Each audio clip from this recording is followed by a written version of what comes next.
आप ऐसा है, आप वहाँ की बात कर रहे हो भाई, इसी पार्लियामेंट में नई पार्लियामेंट बनी, स्पेशल सेशन था, एक चुना हुआ हमारा सांसद जिसको मुसलमानों से ज़्यादा हिंदुओं ने अमरोहा में वोट दिया, कुंवर दानिश अली बीएसपी का उम्मीदवार, मतलब मेंबर पार्लियामेंट, उसको एक चुना हुआ मेंबर क्या कह रहा है, तुम आतंकवादी हो, तुम भड़वे हो, तुम मुल्ले हो, तुम मतलब कौन सी ऐसी चीज़ नहीं कही।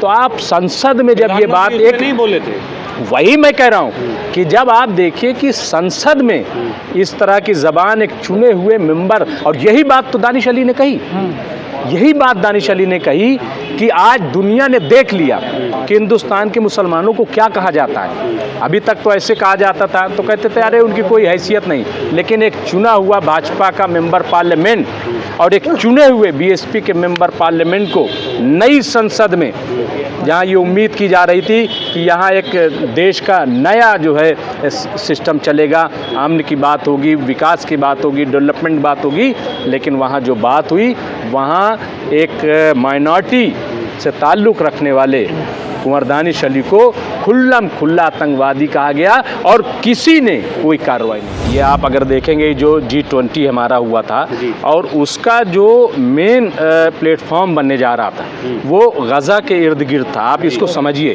तो ये जो चैन बन रही थी, ये तमाम जब आप देखेंगे, इसीलिए मैं कह रहा हूँ कि किसी को फौरी तौर पर आप यहाँ बैठ करके राजनीति करें और उसको ये कह दें साहब कि आतंकवादी या वो सब, ये नहीं, इंटरनेशनली आपको देखना पड़ेगा कि इसके पीछे कौन हो सकता है। मैं तो कई बार मुझे लगता है कि CIA और मोसाद जिस तरीके से आपस में, आप सुन रहे होंगे कि इजराइल और अमेरिका में बन नहीं रही बहुत ज़माने से, खुद इजराइल के अंदर पिछले 5-6 महीने से ज़्यादा हो गए, बल्कि वहाँ पे जिस तरीके का प्रोटेस्ट चल रहा है और जिस तरीके के नेतन्याहू की दादागिरी वहाँ पे, उसके खिलाफ फौजी तक खड़े हो गए, आपको पता होगा। तो ये जो सूरत है, आज नेतन्याहू जो है वो बड़े वो बन गए लेकिन अपने ही मुल्क में नुकसान पहुँचा रहे थे। तो इन चीज़ों को दबाने के लिए, और वही हमारे यहाँ हो रहा है कि जो मणिपुर पे तो कोई बोल नहीं रहा है, मणिपुर पे कोई कवरेज करने गया नहीं जो हमारा नेशनल मीडिया है, लेकिन इजराइल पहुंच गया। क्यों पहुंच गए आप?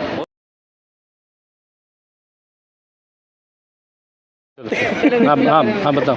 चलिए सवाल तब सर क्या कहेंगे, जिस तरह इजराइल और हमास का मामला है, हमास को आतंकी संगठन बताया जा रहा है। देखिए, ये इजराइल और हमास का मामला नहीं है, ये जो नैरेटिव चलाया जा रहा है बिल्कुल गलत चलाया जा रहा है।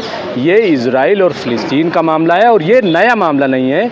अगर आप देखेंगे 1947 के बाद से, 48 के बाद से, तो ये सिलसिला चल रहा है और बहुत सारी चीज़ें जो है, हिंदुस्तान अगर आप देखेंगे तो हमेशा फ़िलिस्तीन के साथ रहा है और इजराइल के अगर साथ था तो 92 में इजराइल एम्बेसी क्यों कायम हुई, पहले कायम क्यों नहीं हुई?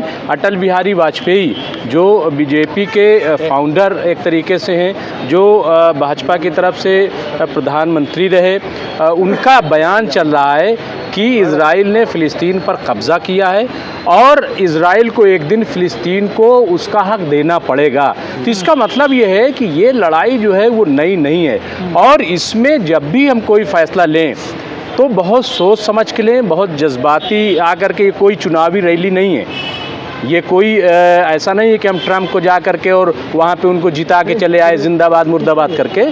ये विदेश नीति जो है वो बहुत ठोक बजा करके, और विदेश नीति कोई चुनावी मैनिफेस्टो नहीं होता है, बल्कि वो मुल्क के साथ एक मुद्दत, एक सिलसिला उसका होता है। आप देखिए अमेरिका की क्या आज तक कोई विदेश नीति में तब्दीली हुई?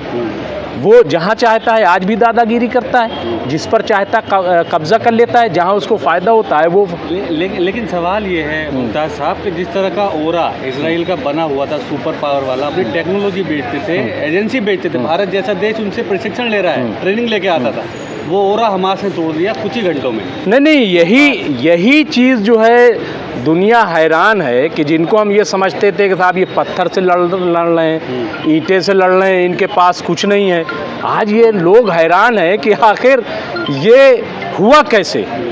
इजराइल की जो एक सुपर पावर जिसको कहते हैं, यानी जिसको अमेरिका भी जिस पे बड़ा फ़ख्र करता था, नाज करता था कि हमारी बहुत बड़ी, उसका किला जो है वो पहली बार ढहा, ठीक है, पहली बार उसको, और मोसाद पे तो सवाल खड़ा होता है कि कहीं मोसाद तो शामिल नहीं हो गया उनके साथ।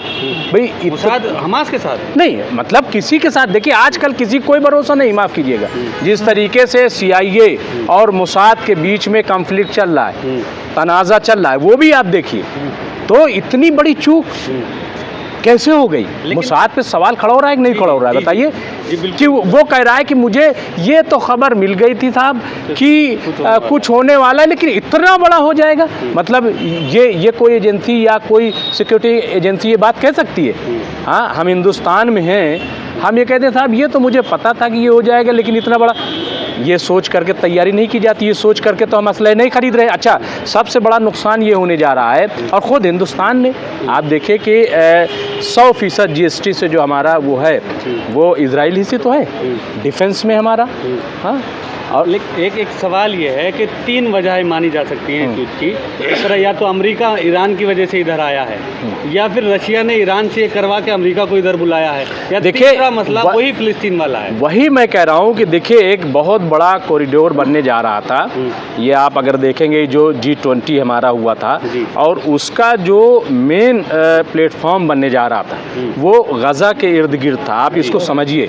तो ये जो चैन बन रही थी, ये तमाम जब आप देखेंगे, इसीलिए मैं कह रहा हूँ कि किसी को फौरी तौर पर आप यहाँ बैठ करके राजनीति करें और उसको ये कह दें साहब कि आतंकवादी या वो सब, ये नहीं, इंटरनेशनली आपको देखना पड़ेगा कि इसके पीछे कौन हो सकता है। मैं तो कई बार मुझे लगता है कि CIA और मोसाद जिस तरीके से आपस में, आप सुन रहे होंगे कि इजराइल और अमेरिका में बन नहीं रही बहुत ज़माने से, खुद इजराइल के अंदर पिछले 5-6 महीने से ज़्यादा हो गए, बल्कि वहाँ पे जिस तरीके का प्रोटेस्ट चल रहा है और जिस तरीके के नेतन्याहू की दादागिरी वहाँ पे, उसके खिलाफ फौजी तक खड़े हो गए, आपको पता होगा।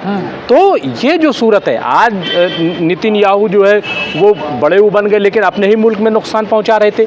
तो इन चीज़ों को दबाने के लिए, और वही हमारे यहाँ हो रहा है कि जो मणिपुर पे तो कोई बोल नहीं रहा है, मणिपुर पे कोई कवरेज करने गया नहीं जो हमारा नेशनल मीडिया है, लेकिन इजराइल पहुंच गया। क्यों पहुंच गए आप? और वहाँ पे वो दिखा रहा है जैसे भाग के आ रहा है, जो रिपोर्टर है वो हाँफ रहा है, वहीं अल जजीरा है जो बड़े सुकून से वो खबरें दिखा रहा है।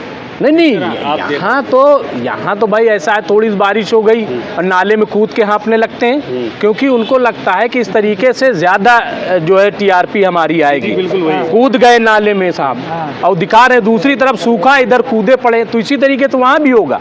तो ये जो कूद फांद हमारे यहाँ है, हमारे यहाँ मतलब एक पूरा ड्रामा स्टेज सजाया जाता है। हमें लग रहा है ये लोग जो है किसी मीडिया हाउस से नहीं बल्कि NSD पास आउट है। ठीक है, मीडिया पर ही सवाल करेंगे। जिस तरह से मीडिया नैरेटिव दिखा रहा है, मतलब इजराइल को बेचारा दिखा रहा है कि आम नागरिक को मारा जा रहा है, लेकिन दूसरी तरफ जो मीडिया दिखा रहा है कि हमास पर हमला हो रहा है, फिलिस्तीन नहीं कह रहा हूँ। नहीं, देखिए ऐसा है कि वही मैं कह रहा हूँ कि एक तो मीडिया किसके हाथ में, आप देखिए। दूसरा ये कि उन्हें एक चीज़ मिल गई, हर वो चीज़ जो मुसलमानों के ख़िलाफ़ हो सकती है, मुसलमानों के ख़िलाफ़ नैरेटिव बन सकता है, उस चीज़ को खड़ा कर देंगे। और फिर वहाँ डिबेट में ये लाएंगे कि साहब देश 2 हिस्सों में बट गया, एक आतंकवाद के साथ है, एक आतंकवाद। अरे भाई, कहाँ देश बट गया? कौन देश बट गया? हाँ, हमारी विदेश नीति में आप बताइए, क्या हमारी लिस्ट में हमास को, या हमारे विदेश मंत्रालय अभी तक सिर्फ एक PM मोदी का ट्वीट अगर आप देख लें, उसमें भी उन्होंने हमास का नाम नहीं लिया है। बाकी विदेश मंत्रालय ने क्या एक भी बयान अभी दिया कि हमास जो है वो एक टेररिस्ट ऑर्गेनाइजेशन है? क्या दिया? तो फिर हम क्यों कह रहे हैं? हमने ये सवाल फेसबुक पर भी उठाया था कि आखिर हम किस बुनियाद पे कह रहे हैं। लेकिन जो लोग फ़िलिस्तीन की मजलूमियत की बात कर रहे हैं भारत में, उन पर मुकदमे लग रहे हैं। आपने अलीगढ़ मुस्लिम यूनिवर्सिटी का वाक़या सुना होगा, तो किस तरह इस, देखिए ऐसा है भाई, आप ऐसा है, आप वहाँ की बात कर रहे हो भाई, इसी पार्लियामेंट में नई पार्लियामेंट बनी, स्पेशल सेशन था, एक चुना हुआ हमारा सांसद जिसको मुसलमानों ज़्यादा हिंदुओं ने अमरोहा में वोट दिया, कुंवर दानिश अली, BSP का उम्मीदवार, मतलब मेंबर पार्लियामेंट, उसको एक चुना हुआ मेंबर क्या कह रहा है? तुम आतंकवादी हो, तुम भड़वे हो, तुम मुल्ले हो, तुम कटु, मतलब कौन सी ऐसी चीज़ नहीं कही। तो आप संसद में जब ये बात प्रधानमंत्री एक नहीं बोले थे।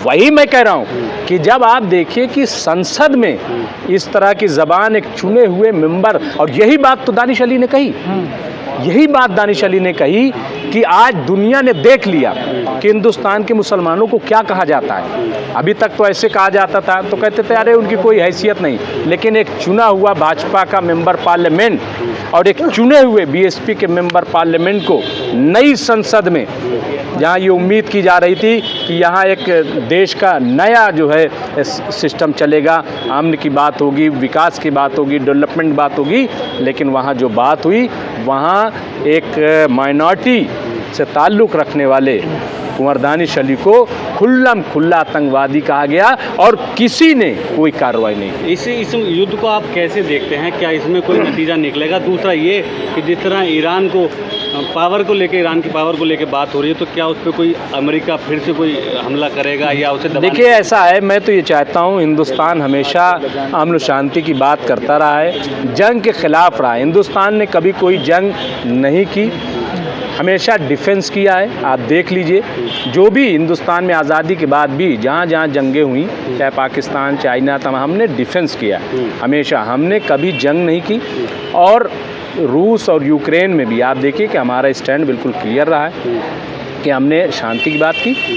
As a Hindustani, as a भारतीय, एज ए इंडियन हम यही चाहते हैं कि अमन हो। और इसीलिए मैं कहता हूँ कि अमेरिका और अक़वाम मुत्तहिदा दोनों गुनहगार हैं इस पूरे वाक़े के लिए, क्योंकि अगर समझौता कर दिया जाता, दोनों के मसले हल कर दिए जाते, तो आज जो खुरेज़ी हो रही है वो नहीं होती। और अभी भी आपको पता है अमेरिका चाहता है कि बातचीत से मसला हल हो, लेकिन इजराइल नहीं चाहता। क्यों नहीं? अमेरिका चाहता है, अमेरिका चाहता है। आपको याद होगा कि जब ओबामा की हुकूमत थी, डेमोक्रेट की, ओबामा, तब उन्होंने ईरान से बातचीत की थी, सैंक्शन भी हटा ली थी। ये बात इजराइल को पसंद नहीं आई, क्योंकि इजराइल को लगता है कि इसी से हमारी दुकान चलती है, इसी से हमारा नाम है, और अगर ये ख़त्म हो जाएगा तो हम भी ख़त्म हो जाएंगे। कहा जाए जो बाइडेन ने पैसा दिया ईरान को, ईरान ने हमास को पकड़ा दिया और यहाँ अटैक करवा दिया। किसने? जो बाइडेन ने जो पैसा जो है इमदाद करी ईरान की, वो ईरान ने जो है हमास को पकड़ा दिया। देखिए ईरान जो है, ईरान अब तो सऊदी भी कह रहा है, वो हमारे साथ खड़ा है, सऊदी खड़ा है, रशिया खड़ा है, सब तमाम लोग खड़े हैं। तो इस तरीके से होता ही है भाई। और वो एक पॉलिटिकल ऑर्गेनाइजेशन है, जो लोग नहीं जानते वो जान लें, उसने हुकूमत चलाई है। तो इसलिए मैं समझता हूँ कि बहुत सोच समझ के बयान देना चाहिए। और हम तो हिंदुस्तानी हैं, हम सिर्फ ये चाहते हैं कि हर जगह अमन हो, और दहशतगर्दी कहीं भी हो उसकी मुखालफत करते हैं, लेकिन ये तय करना पड़ेगा कि दहशतगर्द है कौन।